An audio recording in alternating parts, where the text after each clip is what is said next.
Welcome back. Okay, so language related one. Like there is this one that is just 1 minute and 13 seconds, but it's kind of an interesting topic to be honest, because it says if kanji disappear from Japanese, funny Japanese lessons. So I'm curious to see what this one is all about. Let's have a look. That is actually a really good topic to discuss. Oh my gosh, this guy's handwriting. That is gorgeous. So far he's written Haha wa hana ga suki, obviously. Man, it's incredible. I hate the sound though. Maybe let's lower it a little bit, but Haha wa hana ga suki.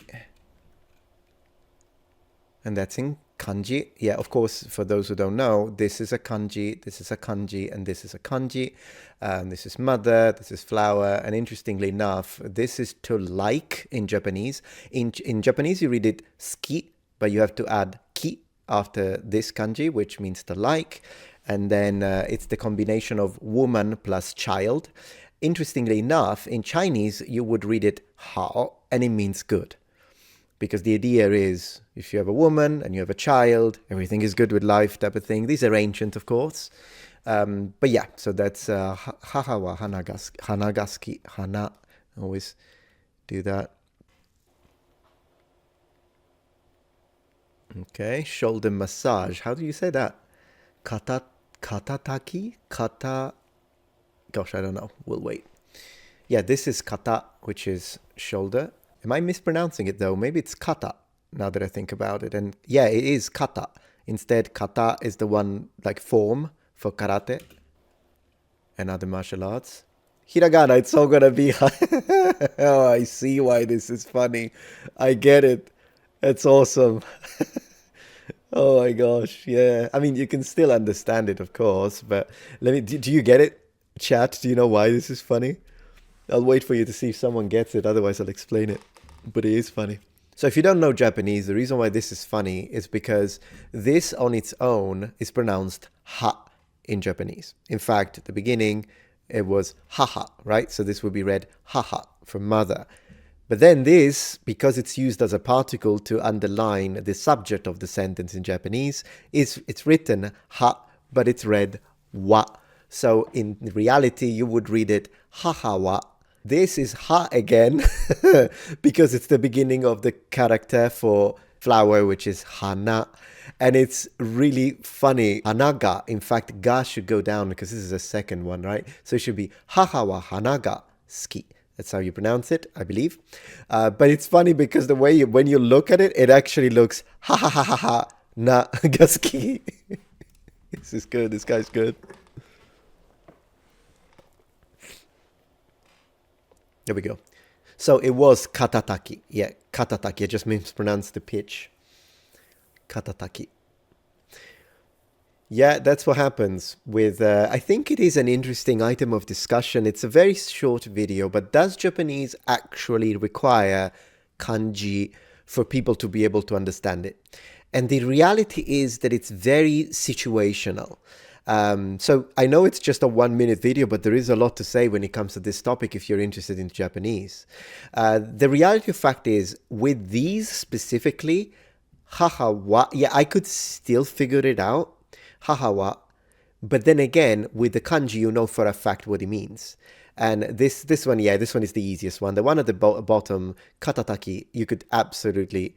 Katatataki, sorry, I forgot the ta. It is funny though. It's the one that it's not a problem. You can read it like this. In fact, a lot of words you can choose. You can use kanji to write konnichiwa, good afternoon, hello in Japanese, but most people write it in hiragana. Same for ohayo gozaimasu. Most people write it in hiragana, but you can write it in kanji. You can write arigato in kanji, so thank you, but most Japanese just write it in hiragana. I think where the problem, when it becomes a problem to not use the kanji and use hiragana instead, is when you have homophony. So it's like a word that sounds the same, but it's written differently, but it sounds the same. When you use kanji, you will immediately figure it out. For example, to give you an example of that, would be the character, the word in Japanese to say God. It's God both in the Western sense and in the Eastern sense is more of a God/spirit.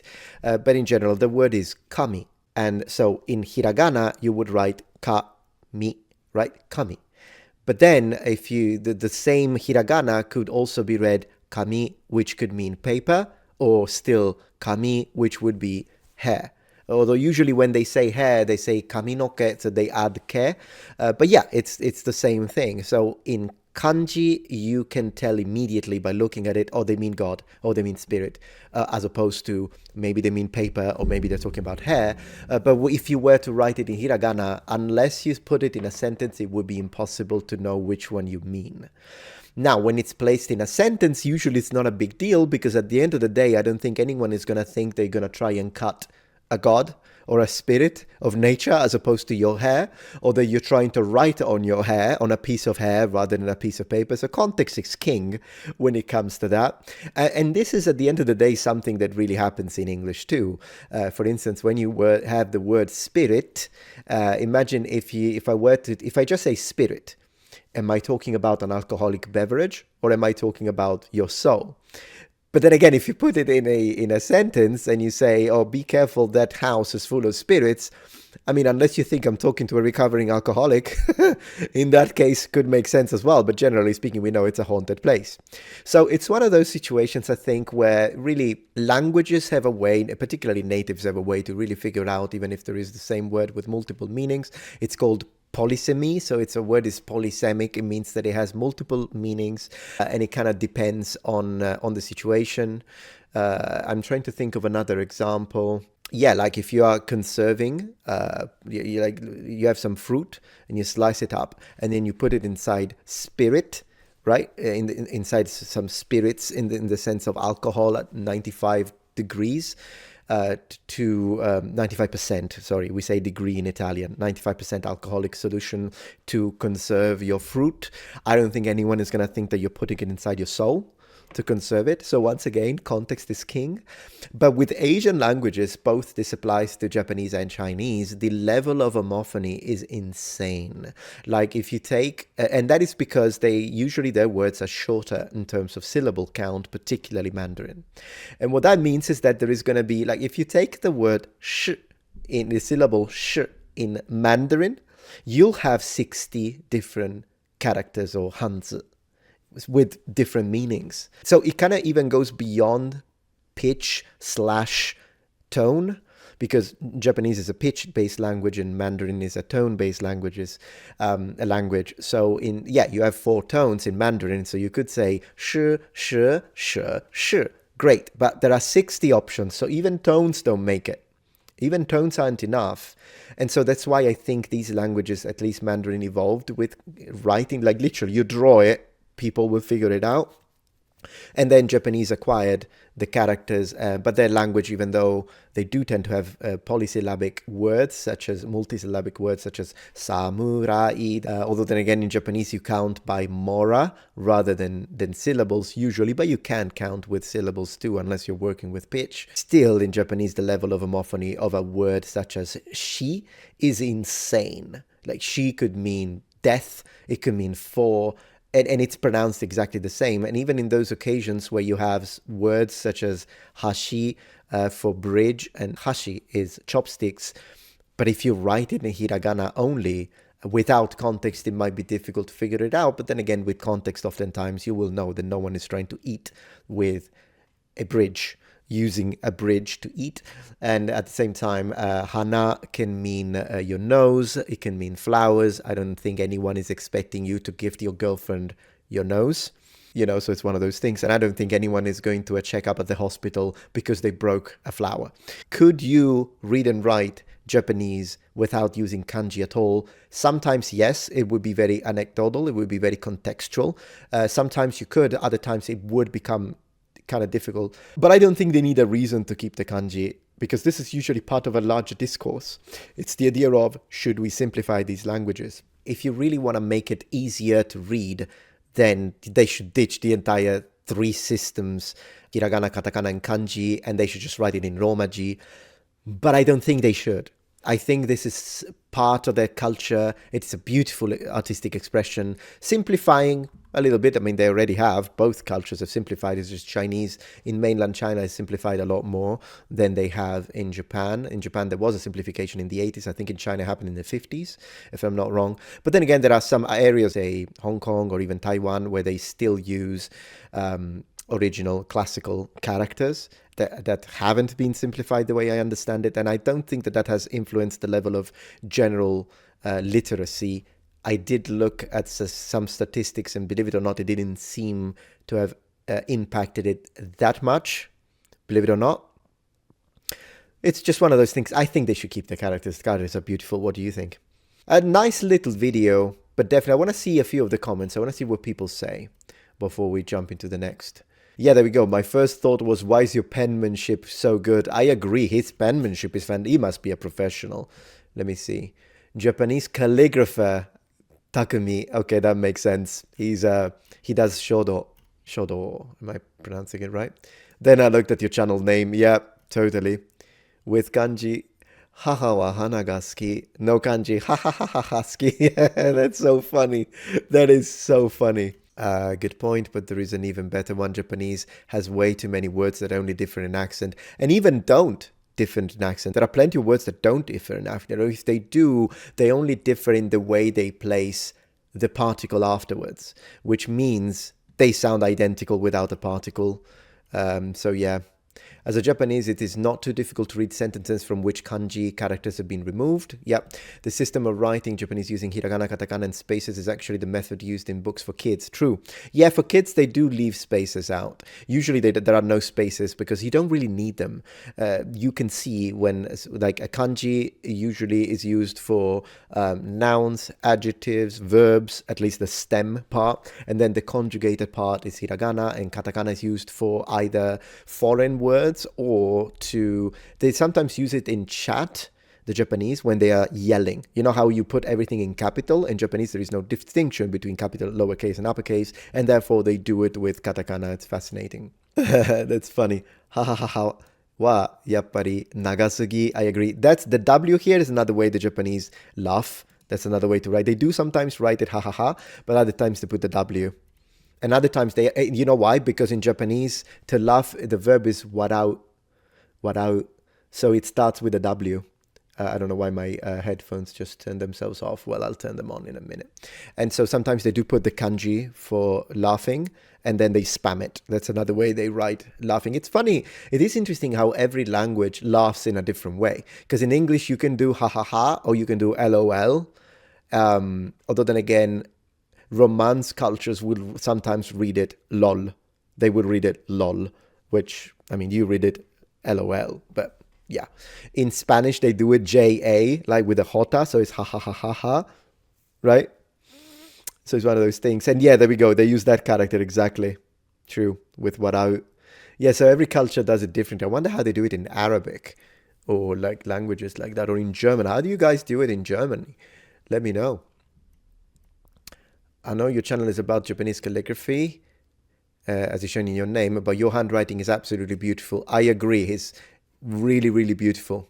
And trust me, don't say, oh, but yeah, but of course he's Japanese. No, there are so many Japanese that they write in a way that is, and Chinese too, they write in a way that is, it's literal, it's easier to read a doctor's note than that.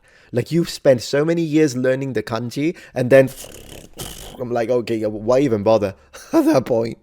Kanji makes Japanese so much easier. So this is an interesting statement because it could be considered controversial in the sense that technically kanji makes Japanese harder to read. But because it's, you got to learn 2,000 kanji minimum. In fact, I think it's 1,948. The Japanese Department of Education kind of changes the exact number every few years. So I'm not updated anymore. I used to be when I was, of course, a full-time teacher of Japanese.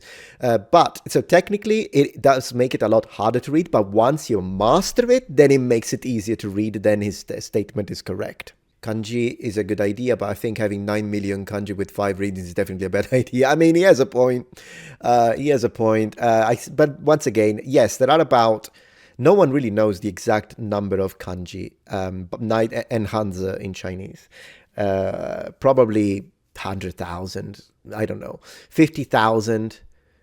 It's a good guess, but it's in the hundreds of thousands, I think. But at the end of the day, to read and write in Japan, here are the numbers that are real. If you want to read and write like a Japanese, you need to know 2,000.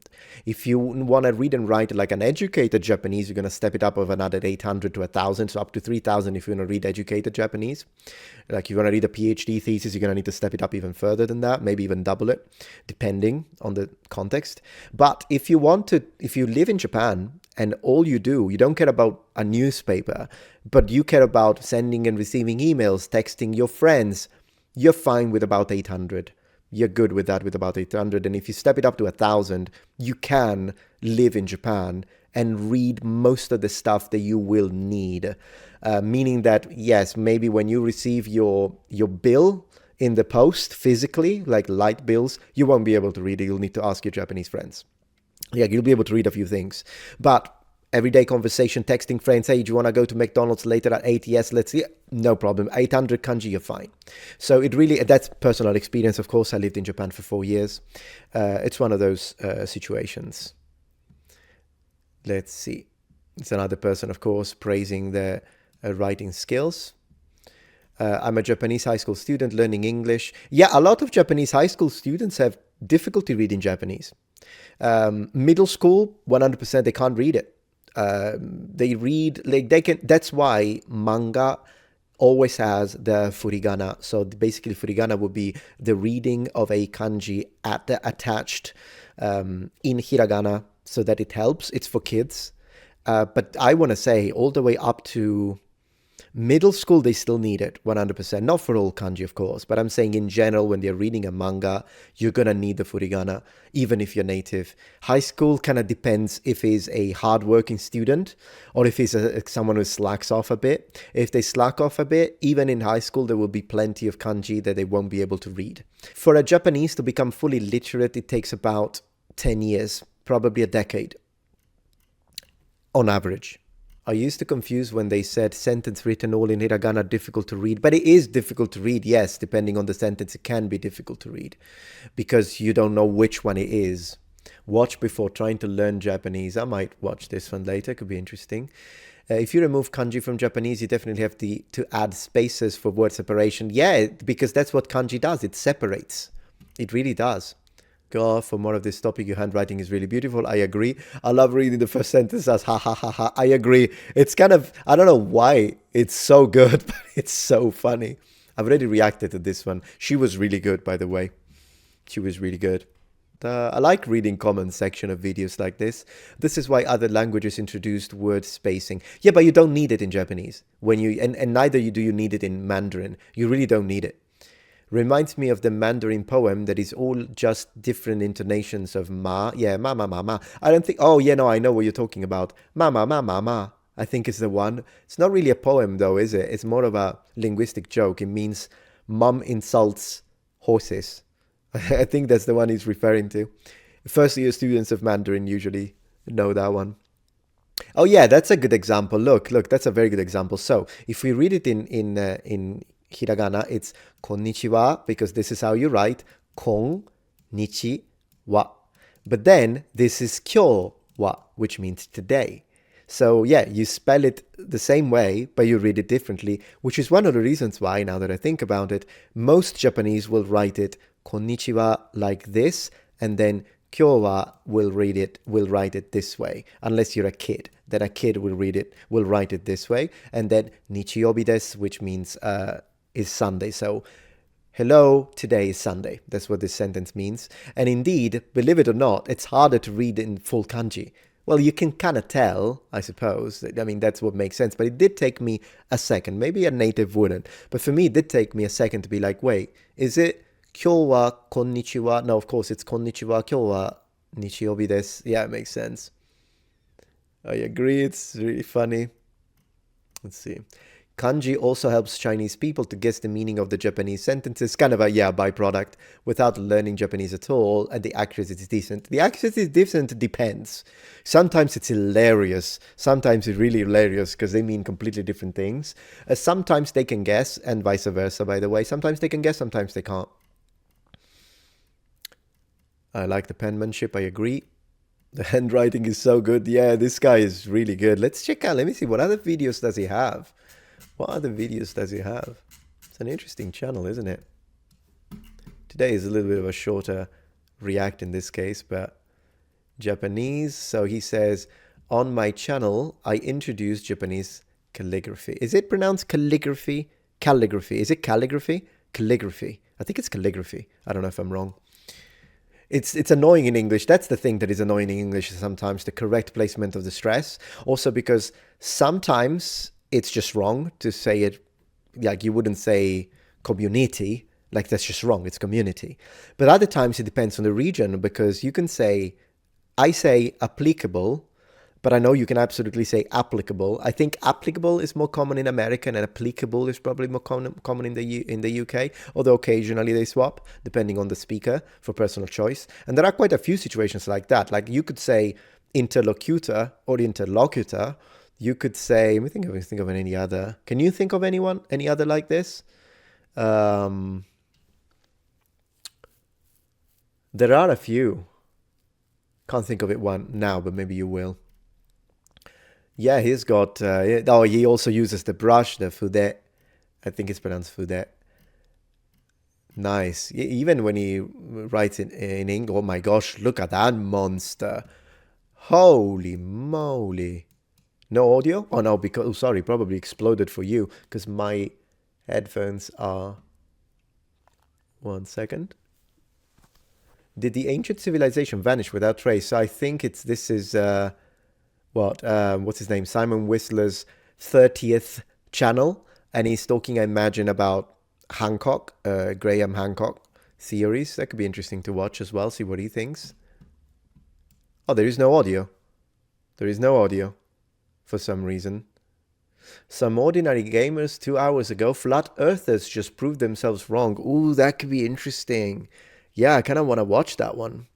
Want to see if he makes any historical mention, because people think medieval people were flat earthers, but in reality, no, that's actually incorrect.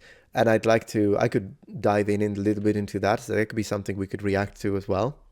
Let me see, not exactly the same thing, but there is also the pronunciation of, yeah, exactly, data instead of data, or data. If you add, you know, when you pronounce the T and you change it into sort of a soft D, so data.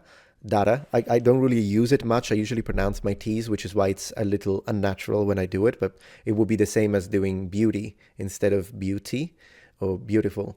That's called flapping. It has a name and it's called flapping. I say data. I've said data my entire life. Let's review or analyze the data. But I actually like data more. So when I hear people say data, they sound cool to me, particularly if it's Keanu Reeves. If it's Keanu Reeves, I like data. It sounds really nice. It's just that it would sound a little weird for me to say it out loud, but I like it more the way it sounds, even though my naturally chosen one is data for me, but it's a very good example. Thank you for that. So neither is wrong. That's the idea. It's just a matter of accent. Keanu is cool by default. I agree. He's my favorite actor ever. Keanu would be my favorite. Then I like Dustin Hoffman. He's a really nice actor. My gosh, look at this monster. So 3 rice fields. A lot of, that's the earth. Is it the earth kanji? Because the lower part is, yeah, because if the upper line is longer, it would be the gentleman or the noble kanji, but this is the earth, I believe. I need to review my kanjis. I'm a little rusty. I can still read it, but if you ask me to, yeah, this is the thunder kanji. This is shika. This is kaze. Yeah. This is dragon here. It's red. Dragon is such a beautiful kanji. You read, it has multiple readings. So if you're in Chinese, you would read it long. And a good example, you actually know that even if you don't know Mandarin, because you know the character Fei Long in Street Fighter. In Mandarin, you would read it Fei long. It's first tone, second tone. Fei is the character for flying in Chinese. In fact, if you take fei and you connect it with the character for machinery or device, which is ji, then it becomes fei ji, which means an airplane. It's a flying machine. But if you connect fei with long, it means flying dragon, which is what fei long means. And it's, you would write it with this character in traditional Chinese characters, or with a simplified Chinese character, which I'm not sure if you're familiar with it. It's a lot easier. It's like, how many?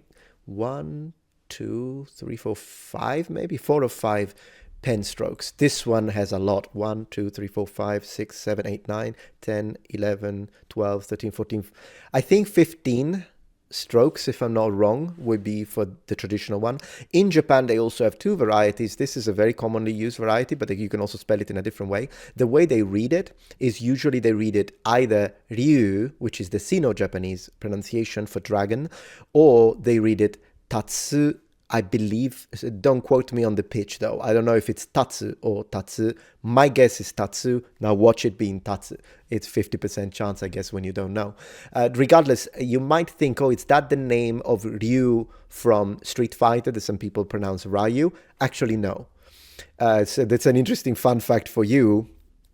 But Ryu, it's spelled with a different character, his name, and it means noble. So Ryu is effectively the noble one, if we want to look at it from that perspective. But when both him and Ken use the flying punch, the rising punch, Shoryuken, then that Ryu means dragon, because it's Ken, so the attack. Shoryu is a rising dragon, so it's the punch of the rising dragon punch, or the rising dragon attack. Maybe punch is a fist, maybe is a good translation, rising dragon fist. Whereas Hadouken is, I don't know how we went into this, but we did. That's me, all right, rambling. But Hadouken actually means the attack of the moving wave. Nami means wave. It's pronounced ha when in combination, kanji, multiple kanji combination. And then do is moving or movement. On its own would be read ugoku.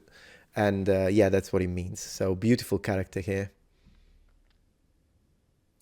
That's more shika. This all means deer. It's crazy. It takes me. I'm faster in Japanese than I'm in English, because I can think shika immediately, but when it comes to English, I have to think, well, how do you say deer? One of those things. Oh dear, should we say to that? That's a mountain. It's a very beautiful character. In Japanese, you read it yama, whereas in Chinese it's read shan. Times, that's the one that they use for times. Another mountain, cloud. Man, you've got street, you've got everything. You've got everything. That was absolutely, absolutely beautiful.